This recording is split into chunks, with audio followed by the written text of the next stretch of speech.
오늘 우리에게 주신 하나님 말씀은 학개서 1장 12절 말씀부터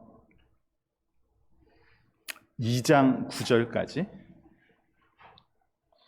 지난주에 읽었던 말씀 이후에 1장 12절부터 오늘 2장 9절까지 말씀입니다.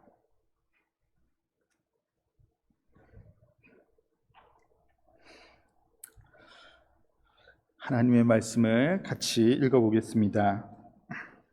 스알디엘의 아들 스룹바벨과 여호사닥의 아들 대제사장 여호수아와 남은 모든 백성이 그들의 하나님 여호와의 목소리와 선지자 학개의 말을 들었으니 이는 그들의 하나님 여호와께서 그를 보내셨습니다. 백성이 다 여호와를 경외하매 그때 여호와의 사자 학개가 여호와의 위임을 받아 백성에게 말하여 이르되 여호와가 말하노니 내가 너희와 함께하노라 하니라.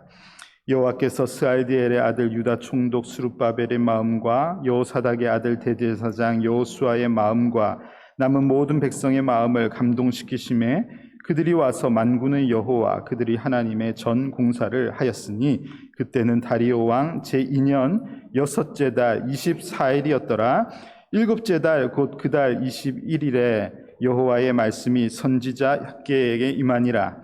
이르시되 너는 스알디엘의 아들 유다 총독 스룹바벨과 여호사닥의 아들 대제사장 여호수아와 남은 백성에게 말하여 이르라.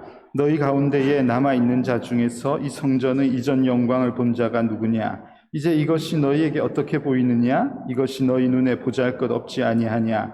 그러나 여호와가 이르노라. 스룹바벨아 스스로 굳세게 할지어다. 여호사닥의 아들 대제사장 여호수아야 스스로 굳세게 할지어다. 여호와의 말이니라. 이 땅 모든 백성아 스스로 굳세게 하여 일할지어다. 내가 너희와 함께 하노니 만군의 여호와의 말이니라. 너희가 애굽에서 나올 때에 내가 너희와 언약한 말과 나의 영이 계속하여 너희 가운데에 머물러 있나니 너희는 두려워하지 말지어다. 만군의 여호와가 이같이 말하노라. 조금 있으면 내가 하늘과 땅과 바다와 육지를 진동시킬 것이요 또한 모든 나라를 진동시킬 것이며 모든 나라의 보배가 이르리니 내가 이 성전의 영광이 충만하게 하리라. 만군의 여호와의 말이니라. 은도 내 것이요 금도 내 것이니라. 만군의 여호와의 말이니라. 이 성전의 나중 영광이 이전 영광보다 크리라. 만군의 여호와의 말이니라. 내가 이곳에 평강을 주리라. 만군의 여호와의 말이니라. 아멘. 이 모든 말씀이 만군의 여호와 우리 하나님의 말씀임을 믿고 듣는 그런 여러분들이 다 되시면 좋겠습니다. 오늘도 무너진 우리의 마음, 우리의 성전을 다시 세우시기를 원하시는 하나님의 마음을 학개서 말씀을 통해서 다시 한번 깨달을 수 있는 복된 시간이 되면 좋겠습니다. 성전 재건이 멈추었던 그 시간에 관한 이야기를 지난주에 제가 전했습니다. 여러분, 성전 재건이 멈추었다는 것, 성전이 무너져 있다는 것, 그것이 멈추어 있다는 것은 하나님 중심의 삶이 멈추어 있다는 것입니다. 그래서 심각한 상황인 것이죠. 하나님은 오랜 시간 동안 이들의 성전 재건을 아마 기다리셨던 것 같습니다. 그러나 하나님의 전을 재건하는 일에는 관심이 사라진 그들의 모습, 오로지 자기 집을 짓는 일에만 빨리 움직였던 그들의 모습을 보시고 하나님께서 책망하시는 것이죠. 너희는 너희의 행위를 살필지니라. 그렇게 말씀하셨습니다. 너희의 삶의 중심이 지금 어디에 있는지 좀 살펴봐라. 그 말씀입니다. 여러분, 지난 한 주 동안 한 주를 사시면서 여러분들에게는 여러분들의 삶을 돌아볼 수 있는 그런 시간이 좀 있으셨습니까? 여러분, 이 설교단, 강단에서 선포되는 말씀을 하나님께서 나에게 하시는 말씀이다라는 믿음을 가지고 그 말씀을 받고 결단할 수 있는 그런 여러분들이 다 되면 좋겠습니다. 이 오늘 말씀 1장 후반부를 보면은 이 백성들이 이 학개 선지자의 말을 하나님이 하시는 말씀이라는 확신을 가지고 들었다는 것을 볼 수 있습니다. 그래서 이들의 마음에 하나님을 경외하는 마음이 다시 회복되었다는 것을 1장 12절이 기록하고 있습니다.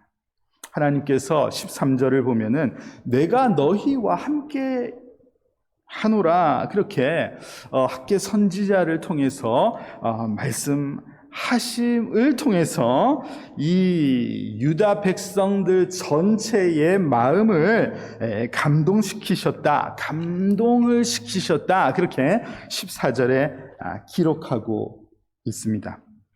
구약 말씀을 보면 하나님께서 어떤 개인의 마음을 찾아가셔서 감동시키고 말씀을 들려주시는 그런 일 말고 이 백성 전체의 마음을 감동시키는 장면들이 나오는데 어떤 때 하나님께서 전체의 마음을 감동시키셨냐 하면은 출애굽하여서 그들이 광야에서 성막을 지을 때 어떻게 지어야 한다는 것을 가르쳐 주실 때 그때 전체의 마음을 감동시키셨습니다.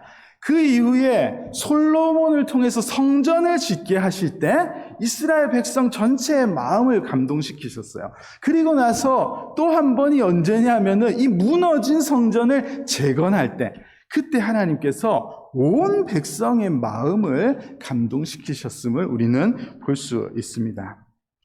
여러분 모두 하나님의 집, 하나님의 임재와 관계된 일들이지요.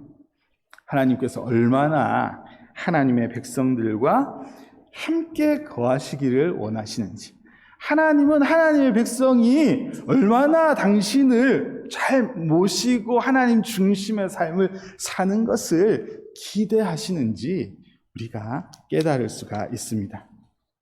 여러분 다시 그들이 공사를 시작했다는 말씀이 나오고 있습니다. 1장 마지막 절에 나오고 있죠. 그때가 언제냐 하면 다리오 왕 제2년 6째 달 24일이었다. 이렇게 정확한 날짜를 기록하고 있고, 그리고 학개서 2장입니다. 학개서 2장에 들어오니까 하나님께서 학개 선지자를 통해서 말씀하신 두 번째 메시지가 기록되어 있거든요. 자, 2장 3절을 보면은 왜 하나님께서 이 두 번째 메시지를 보내셨는지를 알 수가 있습니다. 2장 3절을 보시겠습니까? 너희 가운데에 남아있는 자 중에 이 성전의 이전 영광을 본 자가 누구냐? 이제 이것이 너희에게 어떻게 보이느냐? 이것이 너희 눈에 보잘것없지 아니하냐? 이렇게 학개 선지자를 통해서 하나님께서 말씀하셨습니다. 여러분 지난주에 우리가 에스라서 3장을 봤더니 이 성전을 지으러 돌아와서 첫 삽을 뜰 때 막 우는 사람들이 있었습니다. 그렇죠? 대성통곡했다 그렇게 기록하고 있는데 그들이 누구였냐 하면은 회파되기 이전의 성전을 봤던 사람들입니다. 그때 이전의 영화로운 성전을 봤고 그것을 기억했던 사람들이 그 자리에서 막 하염없이 울었다는 그 내용이 기록되어 있었는데요. 그분들이 왜 울었는가?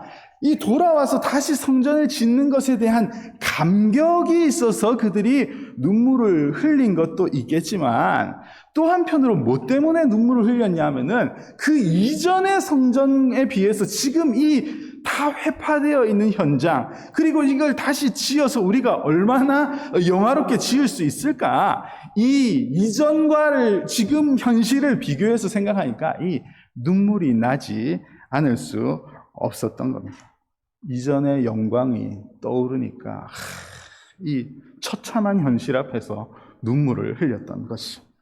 자, 오늘 말씀에도 표현된 것이 이전 성전의 영광을 본 이들아 너희에게 어떻게 보이느냐 이렇게 질문하면서 보잘것없지 아니하냐.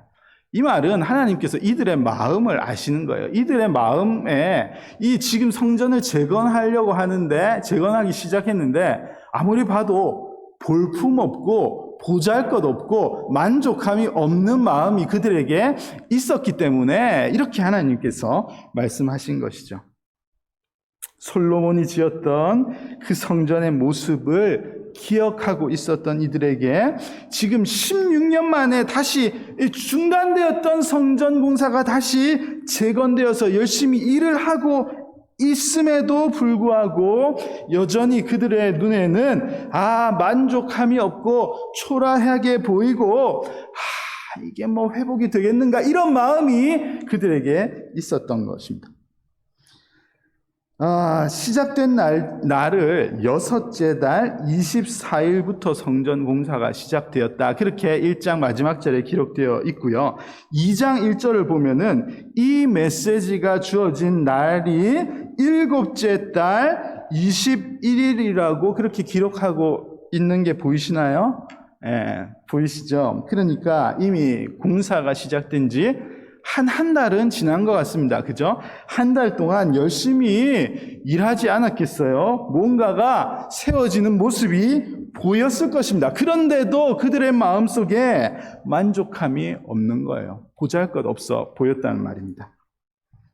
이전 성전의 모습을 기억하고 있었던 이들이 보기에도 그랬을 뿐만 아니라 이 유다로 포로 생활을 끝내고 돌아온 젊은 이들의 눈에 보기에도 그럴 수밖에 없습니다. 이들이 페르시아의 화려한 문명 속에서 바벨론의 삶을 수십 년, 60년, 70년 그렇게 살고 그냥 그들의 삶 전체가 이미 모든 문화와 배경이 다 거기에 익숙해 있었기 때문에 그것과 비교해서 이 돌아와서 보이는 성전을 보니까 하나도 만족함이 없을 수밖에 없지 않았겠습니까? 내가 누려왔던 그 페르시아 문명보다 하나도 재미없고 예루살렘에서 돌아와서 내가 열심히 지었던 판벽한 내 집과 비교해서 하나도 매력적이지 않은 그런 현장을 보면서 낙심이 되는 거예요. 여러분, 특별히 이 두 번째 말씀이 선포된 날을 이 2장 1절이 뭐라고 기록하고 있냐면 7째 달 21일이라고 기록하고 있습니다. 요즘에 말씀과 삶에 열심히 참여하고 계신 분들은 혹시 7째 달 21일이라 하면 뭐가 떠오르시는지 모르겠습니다. 유대인들에게 있어서 7째 달 21일이면은요, 지금 절기를 지나고 있는 중이에요. 절기, 초막절을 지나고 있는 중에 있습니다. 요즘에 읽는 요한복음 7장, 8장의 배경이 이 초막절을 배경으로 하고 있는데 오늘 이 학개서 2장 말씀을 보니까 이때도 초막절을 배경으로 하고 있는 말씀을 읽으면서 개인적으로 저는 참 학개서 말씀은 기가 막히게 정확한 말씀으로 우리가 시작을 했지만 우리에게도 정확하게 적용해 주시는구나 이런 생각이 번뜩 들면서 정신이 번쩍 나더라고요. 이게 지금 소홀히 그냥 대충 말씀을 전해서 될 게 아니구나 이런 생각이 저에게 들었습니다. 하나님은 너무나 정확하신 분이십니다. 자, 초막절이 시작되는 때가 7째 달 15일부터 시작되니까 그로부터 지금 21일이니까 6일째 지났습니다. 그러니까 초막절을 일주일간 지낸다고 했거든요. 그러니까 이때야말로 절기의 절정을 치닫고 있는 그런 때라고 말할 수 있습니다. 요한복음의 표현대로 가면은 명절 끝날 그때와 똑같은 날이에요. 지금 그 날을 지나고 있는데 그때 하나님께서 학개 선지자에게 이 메시지를 주신 거예요. 초막절 동안에 이 백성들이, 유다 백성들이 지금까지 해오던 대로 절기를 지켰을 것입니다. 그들의 조상들을 출애굽시키신 하나님께서 광야에서 그 풍성한 물을 맛보게 하셨던 그 은혜를 되새기면서 이들이 초막을 짓고 일주일 동안 밖에서 생활하면서 축제를 벌이고 있었을 것입니다. 그래서 초막절이에요, 초막절. 밖에서 살아보는 거예요. 우리 조상들이 이것을 경험했는데 그 안에서 하나님의 은혜를 누렸잖아. 그거를 기억하면서 절기를 지냈던 겁니다. 특별히 이 명절 마지막 날에는 제사장이 물 항아리를 메고 제단을 돌고 사람들은 그 뒤를 따르고 그 축제의 절정은 그 물을 제단에 붓는 것, 물이 흘러 넘치는 것을 보면서 와, 우리 하나님께서 우리 조상들에게 넘치는 은혜를 주실지 않았어? 우리에게도 그것을 주실 거야. 이것을 막 되뇌이고 생각하는 그런 축제의 현장. 뿐만 아니라 초막절을 다른 표현으로 수장절이라고도 부릅니다. 이 때가 언제냐면은 그동안 곡식을 거둔 것을 이제 거둔 것을 곳간에 집어 넣는 거예요. 거둘, 수, 감출, 장, 수장절이에요. 그래서 이들이 추수감사의 그 의식을 가지고 있는 겁니다. 그래서 이들의 마음속에 풍성하게 우리에게 베푸신 그 은혜를 곳간에 쌓으면서 와, 하나님은 역시 풍성하신 분이야. 은혜를 끝까지 베푸시는 분이지. 막 이러면서 이 초막절의 절정을 치닫고 있었을 것인데, 그러면서 성전을 보니 하나도 풍성함을 느끼지 못하는 겁니다. 그런 하나님을 고백하고 막 즐기고 있는데 실제로 눈에 보이는 성전은 회파되어 있고 하나도 영광스럽지 않고 나에게 만족을 하나도 주지 못하는 거예요. 초라하고 가난해 보이고 서글퍼 보이고. 학계 선지자를 통해서 분명히 하나님께서 우리와 함께 하신다라는 메시지를 하나님의 음성으로 받아들이고 이들이 성전을 다시 짓기로 결심하고 일을 시작했음에도 불구하고 이 현실은 참혹한 거예요. 현실은 회복이 잘 안 되는 겁니다. 여러분, 회복은 잘 안 돼요. 뭔가 회복하는 게 쉽게 되는 분들이 있습니까? 회복이 항상 쉽지가 않습니다. 그래서 회복해야 할 상황이 우리 안에 없었으면 좋겠습니다. 그게 제일 좋은 거예요. 이 신앙생활을 하다가 회복이 필요한, 그 한동안 하나님을 떠나 있고 거리를 두고 있을 수밖에 없는 그런 시간을 보내시는 분들이 가끔씩 계십니다. 내가 어떻게 할 수 없는 상황 때문에 하나님과의 거리를 두고 있는 그런 안타까운 이들도 있지만, 그것보다 더 안타까운 이들은 아주 작정을 하고 내가 잠깐 떠나 있다 오겠습니다, 이런 생각을, 발상을 가지고 떠나 있는 분들은 그야말로 참으로 불쌍한 인생입니다. 회복하고 싶을 때 회복할 수 있다고 착각을 하고 있는 거예요. 내가 얼마든지 회복하면 되지, 내가 잠깐 나갔다가 돌아올 수 있지, 이렇게 착각을 하는데 그게 되나요? 잘 안 됩니다. 회복이 쉽지 않다는 말입니다.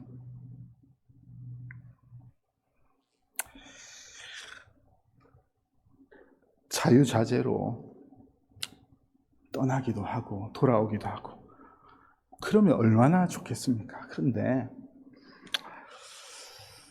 회복되어야 할 그런 위치에 있다 보면은 이전에 누렸던 그 은혜도 똑같이 누릴 수가 없는 거예요. 그때는 분명히 이 말씀이 내 마음을 만졌는데 지금은 그 말씀을 똑같이 들어도 아무런 느낌이 없는 겁니다. 맘먹은 대로 되지 않습니다.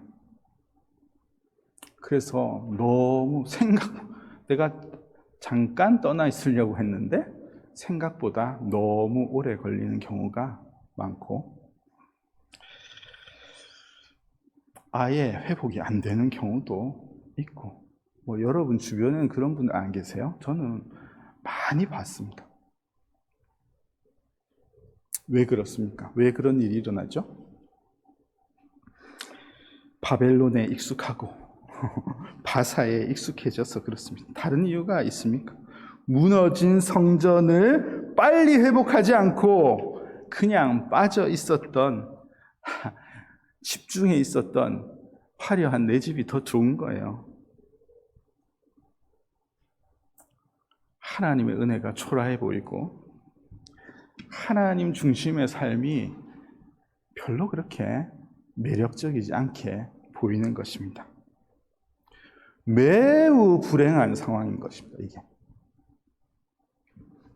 그래서 다시 하나님께로 돌아와야 하는, 다시 무너진 내 안의 성전을 쌓아야 하는 이런 상황이 내 인생에 일어나지 않는 것이 가장 큰 축복임을 여러분 믿으시기를 바랍니다.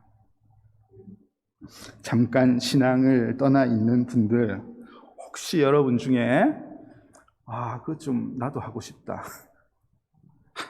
나도 조금 떠나 있다가 오면 좋겠다, 여러분 행여라도 그런 마음을 가지지 마시길 바랍니다. 절대 일어나서는 안 되는 일이에요. 여러분 은혜에 매여 살고 하나님께서 매일매일 내 마음을 터치하시고 나의 양심을 자극하시고, 그래서 내가 그 테두리 안에 머물게 하시는 것이 얼마나 큰 은혜인지를 오늘 반드시 기억하시는 여러분들이 다 되시기를 바랍니다.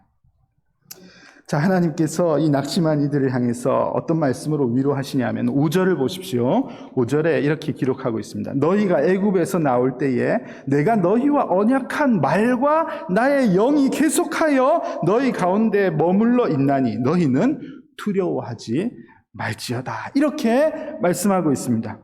여러분, 자꾸만 낙심해가는 이 백성들에게 하나님께서 알려주신 말씀이 뭐냐 하면은, 너희가 애굽에서 나올 때에 내가 너희에게 언약해서 주었던 말과 나의 영이 계속해서 너희 가운데 그대로 머물러 있다, 이것을 알려주시는 거예요.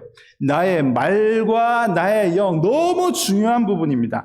말씀과 성령께서 여전히 그들 가운데 떠나지 않고 그대로 변함없이 그들과 함께 계신다는 말입니다. 여러분, 이 말씀을 보면은 이들의 조상들이 애굽에서 나올 때와 지금 이 백성들이 페르시아에서 돌아온 것을 같은 맥락에서 설명하고 있습니다. 이스라엘 백성들에게 있어서 출애굽은 도무지 잊어버릴 수 없는 역사적인 사건이고, 하나님, 우리를 지키시는 하나님이 일으키신 가장 놀라운 사건이에요. 그래서 이 출애굽 때 하나님께서 함께 하셨다는 이 역사를 붙들고 있는 거거든요. 그런데 이 하나님께서 뭐라고 말씀하시냐면, 그때 약속해 주셨던 말씀과 성령이 지금 너희들하고도 똑같이 머물러 있어. 바뀐 게 아니야. 한 번도 떠난 적이 없어. 그대로 있는 거야. 이것을 알려주시는 겁니다. 여러분, 이 백성들이 계속해서 이전의 영광을 자꾸 그리워하고 있거든요. 이 우리 조상들은 광야에서 그 물이 터졌다던데, 그런 일이 우리에게는 안 생기나? 우리 조상들은 그 놀라운 성전을 누렸는데 우리는 지금 이게 뭐지? 이러면서 자꾸 이전을 생각하고 있는 겁니다. 성전을 통해서 더 누리고 싶은, 그게 그립고 그런 일이 우리에도 있었으면 좋겠다, 이런 생각을 가지고 있는데, 실제적으로 진짜 이들의 문제점은 뭐냐 하면은, 이들 마음속에 우리는 그런 일이 앞으로는 안 생길 것 같다는 그런 생각을 가지고 있는 거예요. 그 영광을 회복할 수는 없을 것 같아. 우리는 지금 열심히 짓고는 있지만은 진짜 눈물이 나는 이유가, 우리가 그때의 가치는 돌아갈 수가 없을 것 같아. 그런 화려한 성전의 영광은 볼 수가 없을 것 같아. 이런 마음이 그들에게 있으니 계속 눈물이 나고 우울해 있는 겁니다. 그런데 그런 마음을 아시는 하나님께서 그게 아니라는 걸 알려주시는 거야. 아니야. 무슨 소리 하고 있는 거야. 너희 조상들이 경험한 그 말씀의 약속과 성령이 한 번도 떠난 적이 없어. 지금도 여전히 함께하고 계신데 지금 너희들 그게 무슨 말이야. 이 마음을 하나님께서 선지자를 통해서 알려주고 계십니다. 여러분, 말씀과 성령님의 일하심은 변함이 없습니다. 그 우리가 믿어야지 되겠습니다. 풀은 마르고 꽃은 시드나 우리 하나님의 말씀은 영원히 서리라. 절대 변하지 아니하시는 하나님의 말씀을 믿고 우리가 살아가면 좋겠습니다. 그 말씀과 성령이 이 성전 재건의 현장까지만 함께 하셨나요? 아니요. 그 말씀과 성령은 지금도 이 시대에도 우리와 함께하고 계시고 우리 교회와 함께하고 계시고 여러분들과 지금도 변함없이 함께 계시다는 사실을 분명히 믿으시기를 바랍니다. 내가 아버지께 구하겠으니 그가 또 다른 보혜사를 너희에게 주사 영원토록 너희와 함께 있게 하리니 성령님이 영원토록 믿는 자들과 함께 계시겠다. 내 안에 거하겠다. 그렇게 약속하셨습니다. 그러므로 사랑하는 성도 여러분, 말씀과 성령을 통한 회복을 기대하는 우리의 모습이 되어야지 되겠습니다. 제가 최근에 The Post Quarantine Church라는 책을 나오자마자 발빨리 구입했습니다. 앞으로 닥칠 이 코로나 이후 시대의 교회가 어찌해야지 되는가에 대해 이 교회 연구가로 아주 유명한 톰 레이너 목사님이 이 책을 기가 막히게 빨리 써내셨고 제가 빨리 이 책을 구입해서 봤는데 이분이 이 코런틴 처치, 포스트 코런틴 처치라는 제목으로 해서 이 이후에 교회가 뭘 어떻게 해야지 되는가 한 5, 6단계를 이렇게 써 놓았는데 그 내용을 보니까 일리가 있었습니다. 교회가 디지털 이 세계, 이 문화에 빨리 끼어들어서 이걸 잘 사용하고 또 활용해야지 된다. 그런 이야기부터 교회가 이제 이 건물에 대한 생각을 바꾸어야지 된다. 이 교회가 성도들만의 공간이 되어야지 되는 것이 아니라 많은 이들이 사용할 수 있는 그런 시대로 나아가야 된다. 여러 가지 아이디어를 써놓았는데 제가 그 책을 읽으면서 이 돈 주고 샀는데 이거 돈이 아깝다는 생각이 있어요. 이런 내용은 이미 우리 교회는 다 발빠르게 생각하고 있는데 이거 벌써 우리는 이 내용들을 다 파악하고 준비하고 있는데 이런 생각이 들면서 그런 생각이 들면서 제 마음 한편에 우리가 이 발빠르게 변화시켜서 적응해야지 될 일들이 있으니 이것을 우리가 잘 대비하는 것이 필요하고 이것을 붙잡아야 되는 것이 맞는데 그러나 결코 변하지 않는 것 이것을 결코 놓쳐서는 안 되는데 행여라도 우리가 이것을 쫓아가다가 변치 아니하는 것을 놓치는 일이 있어서는 안 되겠구나 그런 생각이 들었습니다. 변해야 할 것들을 준비하는 것에 대해서 우리 교회가 적극적으로 공감하는 것 이것에 대해서 얼마나 제가 감사하는지 모릅니다. 그런데 그것은 하나의 도구일 뿐이에요. 하나의 통로일 뿐입니다.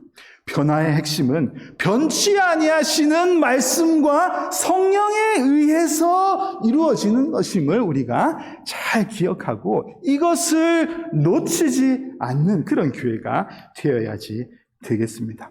그것을 사모하고 그것을 붙들지 않고 그것을 세우지 않고 그냥 이 포스트 코런틴 시대의 교회를 준비한다고 하면서 마치 이 완벽한 집을 꾸미느라고 발빠르게 준비하는 것 같은 그런 자세로 우리가 살아간다면 교회는 이후에 오히려 난관에 부딪히고 말 것입니다. 변치 않으시는 말씀과 그 말씀을 통해서 변화시키시는 성령의 능력을 사모하고 그것 중심으로 우리가 교회를 세워나가는 그런 에덴스 한인 장로교회가 다 되어야지 되겠습니다. 여러분 하나님께서 이 백성들에게 이 변치 않으시는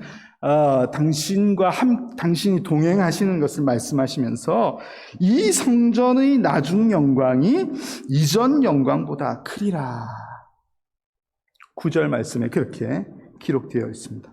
지금 너희 눈에 자꾸 실망하고 눈에 안타까워 보이고 이렇지만은 이 성전의 이후의 영광이 이전에 너희들이 그렇게 말하는 영광보다 크게 될 것이야. 이렇게 약속하고 계십니다. 이게 다 완성되면 어떻게 될까? 하나님의 영광이 드러날까? 이런 사람들의 생각이 있었던 것 같은데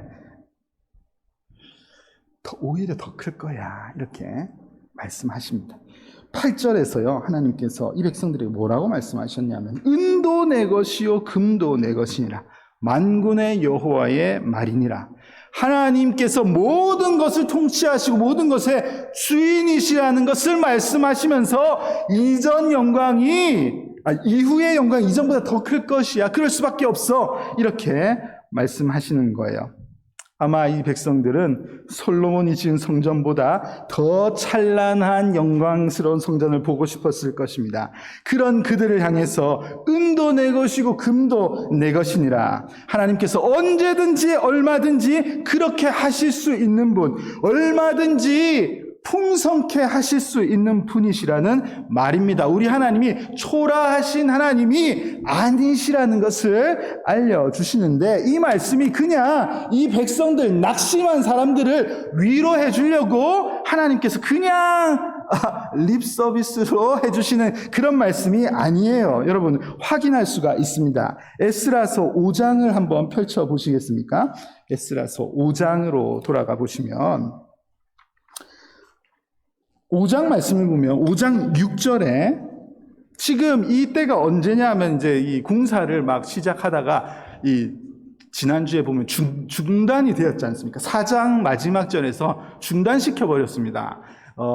적들이 이상한 편지를 보내가지고 중단되었는데, 이 에스라 5장 6절을 보면은 당시에 이 유다 백성들이 머무는 곳 강 건너편에 유브라데 강 건너편을 관할하고 있던 총독 단느네와 스달보스네라는 그런 이들이 이 페르시아 왕에게 편지를 보냈어요. 편지를 보낸 내용을 보면은 우리가 이 유다의 관할 지역을 우리가 보고 있는데 이곳에 가니까 성전을 짓고 있습니다. 이들은 이제 정확하게 편지를 쓴 것이죠. 성읍을 짓는 게 아니고 성전을 짓고 있습니다. 이렇게 얘기하면서 9절 말씀을 보면 이 성전 건축에 대해서 내가 담당자들, 장로들에게 좀 이게 지금 뭐 하는 일입니까? 이렇게 물어봤더니 11절을 보면 그들이 자기를 소개하기를 우리들은 하나님의 종입니다. 이렇게 설명을 하면서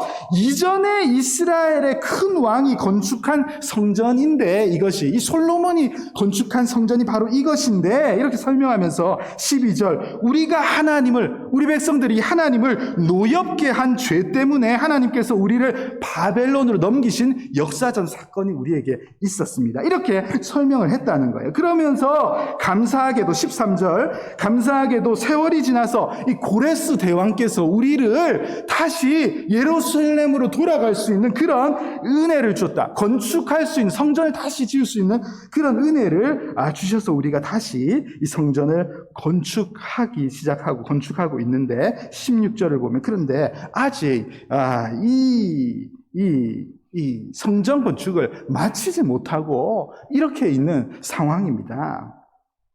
이렇게 이야기를 하더이다. 이렇게 편지를 쓰면서 17절 보시면 이 편지를 쓴 이들이 이 다리오 왕이 뭐라고 했냐면은, 이제 왕께서 좋게 여기시거든 바벨론의 왕의 보물 전각에서 조사하사 과연 고레스 왕이 조서를 내려서 하나님의 이 성전을 예루살렘에 다시 건축하라 하셨는지 보시고 왕은 이 일에 대하여 왕의 기쁘신 뜻을 우리에게 보이소서.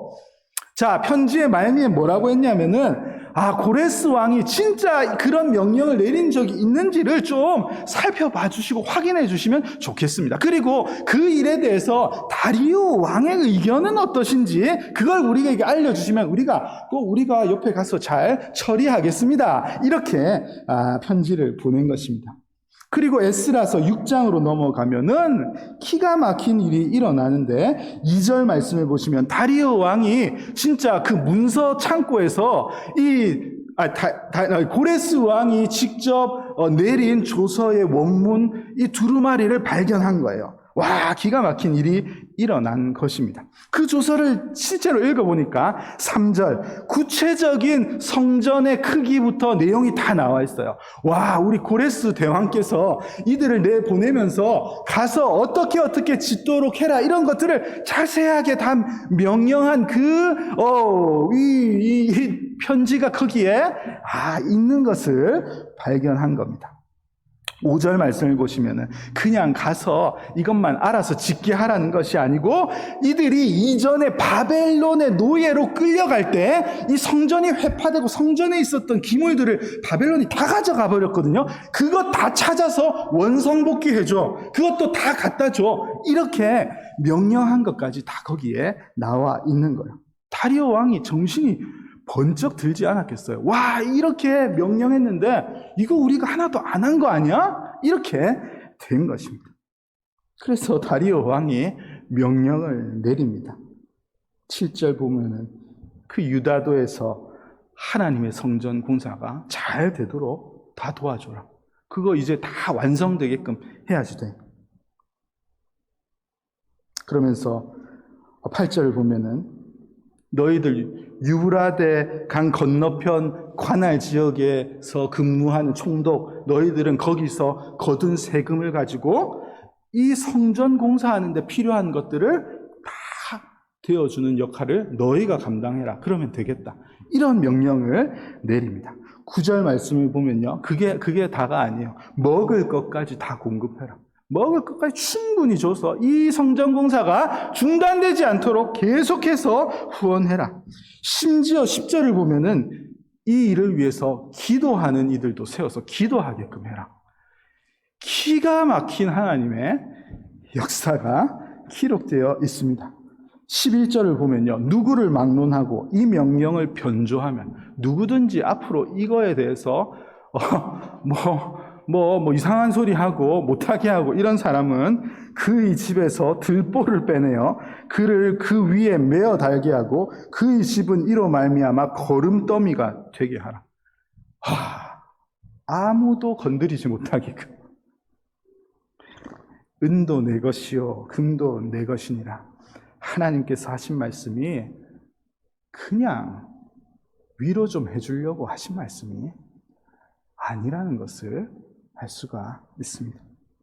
하나님께서 회복시키고자 하시면, 하나님께서 말씀과 성령으로 함께 하시면 놀라운 회복이 분명히 일어나고 하나님의 무너진 성전이 새롭게 세워진다는 것을 확신하는 여러분들이 다 되시기를 간절히 소망합니다. 여러분, 우리가 지난주 내내 새벽마다 요한복음 7장, 8장 이 말씀들을 읽었습니다. 2000여 년 전에 같은 명절, 초막절 끝날에 그곳에서 예수님께서 하신 말씀을 읽었습니다. 여러분, 그 예수님의 말씀은 이 똑같은 절기, 그 이전의 다리오 왕 시대의 이 유다 백성들이 성전 재건의 현장 앞에서 그 절기를 지키면서 만족하지 못해하며 눈물을 흘렸던 그 유대인들, 그렇게 살아왔던 그들을 향해서 하나님께서 학계 선지자를 통해 들려주셨던 그 풍성한 성전의 의미가 실체가 무엇인지를 명확하게 선포하시는 현장이었다고 볼 수 있는데, 우리 함께 그때 예수님께서 하신 말씀 요한복음 7장 37절과 38절을 함께 한번 읽어보겠습니다. 같이 읽읍시다. 누구든지 목마르거든 내게로 와서 마시라. 나를 믿는 자는 성경의 이름과 같이 그 배에서 생수의 강이 흘러나오리라. 예수님께서 명절 끝날에, 초막절 마지막 날에 이 말씀을 하신 것입니다. 만족함이 없고 그때도 그랬겠죠. 더 풍성한 수확과 은혜가 우리에게 있기를 기대하는 그 이스라엘 백성들, 유대인들 앞에서 예수님께서 기가 막힌 말씀을 선포하신 것입니다.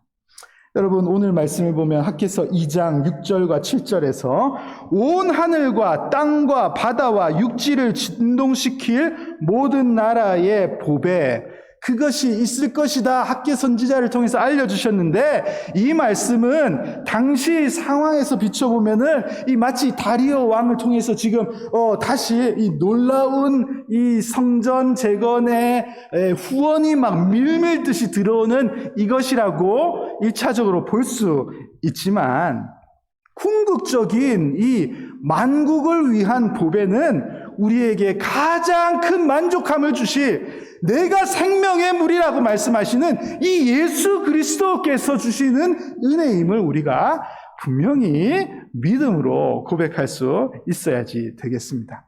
예수 그리스도를 통해서 주시는 은혜가 끊임없이 우리에게 만족함을 주시는, 그것만이 유일한 만족이 되시고 가장 큰 축복이 되시는 것임을 우리가 이 말씀을 통해서 깨달을 수 있어야지 되겠습니다. 여러분, 또 한 주가 시작되는데요. 여러분의 삶을 만족시키는 것이 무엇입니까? 오직 예수 그리스도의 말씀과 성령의 은혜를 통해서 여러분들의 삶이 만족함을 누릴 수 있기를 간절히 축복합니다. 그 하나님의 동행하심 때문에 여러분의 삶 가운데 혹 소홀해져 있는 하나님과의 관계, 혹 무너져 있는 하나님의 관계가 있다면 그것이 다시 회복될 수 있는 놀라운 역사가 여러분의 삶 가운데 일어나기를 간절히 축복합니다.